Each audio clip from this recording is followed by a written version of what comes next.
We're absolutely thrilled to be showing episode 8, the latest film in Shezad Dawood's Leviathan Cycle that has been commissioned as part of Hybrid Futures.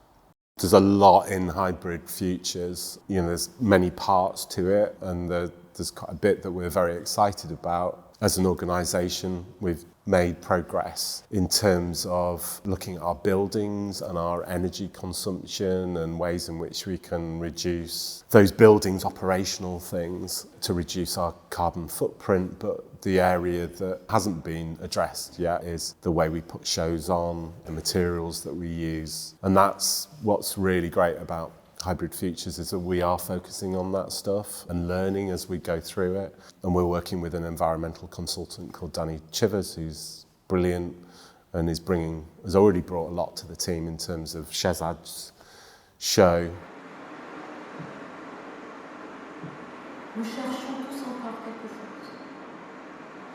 I'm Shezad Dawood. I'm an artist. I work across a number of media, from painting and textiles through ceramics to sculpture, film and digital media as well. So for the exhibition here at Touchstones, in one room we have the newly commissioned episode 8 of my multi-year film cycle Leviathan, which imagines the world we might come to inhabit 20 to 50 years from now. Obviously with a sort of climate, migration and mental health epidemic that's preceded it.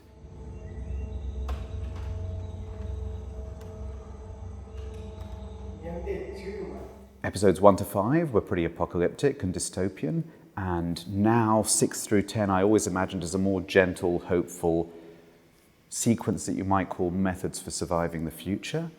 And episode 8 has been this really amazing experiment that's been sort of building the whole film series. Like film more generally is always a collaborative communal process, but I was wanting to sort of externalize that more as I went. So episode 8 is all shot in the Atlantic rainforest in Brazil, and it's co-scripted and co-directed with a number of other participants. So, for example, it's co-directed with Carlos Papá, who is an indigenous Guarani, elder, filmmaker, historian, and it's also got the animation sequences, a collaboration with Brazilian artist Anita Ekman, and then the script is co-authored between myself, Carlos Papá, Cristine Takuá, and with Sandra Benites, who was the first indigenous curator in a major museum in Brazil.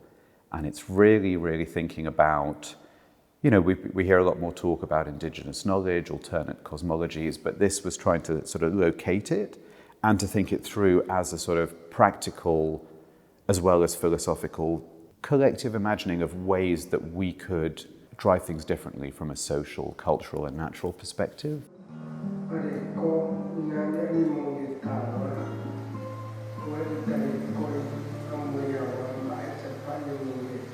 In the other space, you have a selection of my work over the duration of the Leviathan project that accompanies the films. So tapestries, paintings, drawings, and research. Because one of the most amazing things about this project has been the number of scientists, academics, oceanographers, environmentalists, artists, and even fiction writers I've spoken to in so many different places, communities, geographies, urgencies. Last but not least, please check out Sandra Benites' piece of writing that was commissioned in parallel to the new episode, and we've actually got it on display in the gallery because one aspect of the Leviathan project is also to commission accessible short papers. I think the role of the artist in responding to the climate crisis is not that different from the role for each and every one of us, which is to not do nothing. You know, for me, it was really thinking, what's the world I'm going to leave to my kids? And did I try to do even a little bit to kind of mitigate that? So I think that's the same for all of us, really.